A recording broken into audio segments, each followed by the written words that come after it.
Hello, it's Mr. One, and welcome back to another video. Here we are today on Call of Duty Black Ops 3, and we are playing the new map, Skyjacked.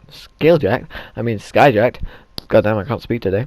Anyway, we are basically going to be playing the new maps. The new DLC is out, and has been out since the 2nd of February. If you haven't got it already, I advise you go pick it up, because it's an amazing DLC so far, and I've enjoyed it quite a bit. And this is the remastered version of Hijacked. So here I am, going in with my Razorback and my overkill with XR2. Anyway, so let's get going and let's see what's new. Now, obviously, you've got the hole in the side of the ship, which let's go check that out. Let's go over there, take him out. Going over the wall. So it looks like, to be honest, so far the spawns are pretty much the same, and the hole in the ship is pretty, like, I would say, like, big. Anyway, you're meant to be able to jump down, jump into that hole, and pretty much be able to kill people down there. But it doesn't look like many people are going to go down there, to be honest, because it's a hijack. Not many people went in the underground in the original one, and it just really wasn't like used that often. Maybe that's why they're trying to emphasize the hole in the ship now, because they're trying to actually get people to go down there. As you can see, I have just spawned in like near about the same place as I died. Well, last time, not died, but you get my idea. And it looks like the spawns are pretty much the same. The map is slightly bigger. I'm seeing like the distance is a bit further than before, and it looks like it's going to be like, I would say, not harder to try and like get people and get across the map either. It's just like they made it a bit bigger because of how the character can traverse the map now, and like before where you have to like run everywhere. But the map's still pretty much the same. You still got like the little hot tub that was up there and everything. One question that's wondering me right now, I wonder if the Batman Easter egg is still in this map, like before back in the original Hijacked, or some similar Easter egg, because that was this map that had the Batman Easter egg back on Black Ops 2. So this is first DLC. Obviously, there's a lot of new content, there's a lot of new maps. So this is Skyjacked. The other new maps are Rise, Splash, and Gauntlet. Yeah, Rise, Splash, and Gauntlet, and then you have Skyjacked. Damn, I almost forgot the maps then. What the fuck? Anyway, the new map's pretty cool. I played Rise. There's a lot of players that like to camp on that map. That map is it's got some interesting lanes. It's a very different map to before. It does supposedly, like, I would say it endorses the 3-lane system and really gets you to play in the 3 lanes. But in my opinion, I think it, like, they've tried to make it have the 3-lane system, but they've confused it slightly because like the map turns slightly as it goes around. So there's like a couple of areas that look like you could have some good conflicts there, but really they're spawn points. So it's like, it's kind of weird, but you kind of like find out as you've played the map, and you'll find out how it all runs around. Anyway, I'm doing pretty well this game. I've got a hit already, so maybe I can get my mothership. Let's hope it's the best, and we'll head back into the conflict. Now, I'm just going to talk about Gauntlet now. So Gauntlet, this is the map that really like emphasized the 3 lanes in Call of Duty, and this is what they really wanted to kind of show. And I would definitely say that Gauntlet is a map that, how would I put it, was designed for military testing, like they said. So it's military simulation of different environments, and it was really designed to be a straight up, I would say, head first kind of conflict. I would say it's more of your domination kind of map, because you've got your 3 lanes, they're emphasized, the points up through the middle as always, and then you've got the 2 sides to outflank.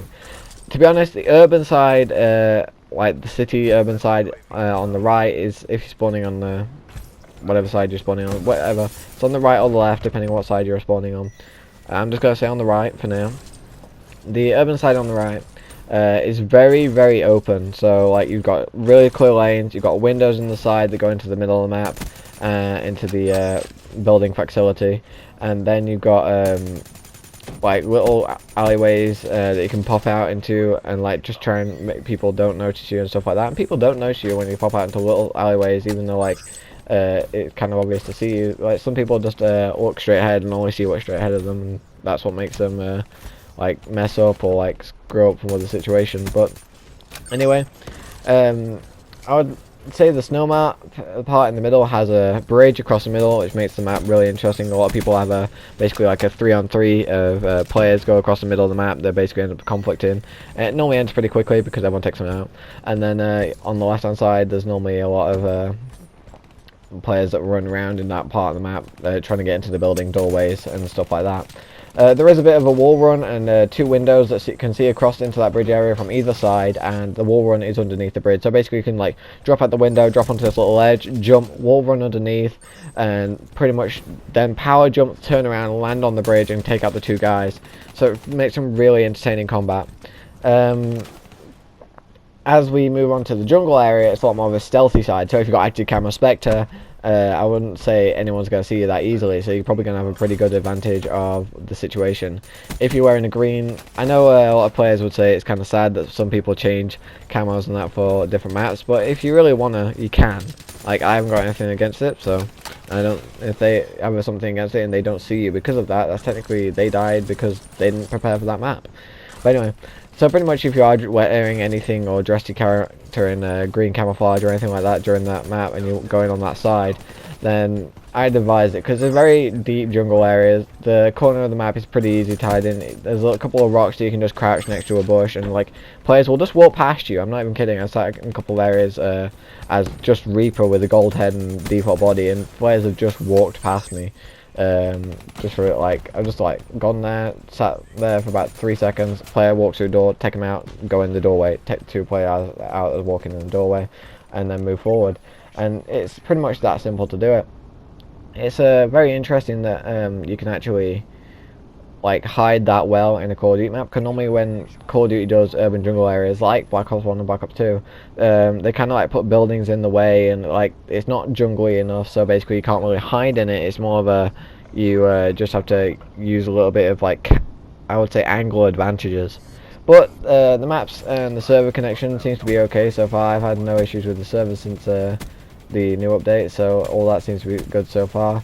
There have been a couple of game crashes during the new DLC, but it's not as bad. It's been about the same as the base game crashes, like occasionally every now and again.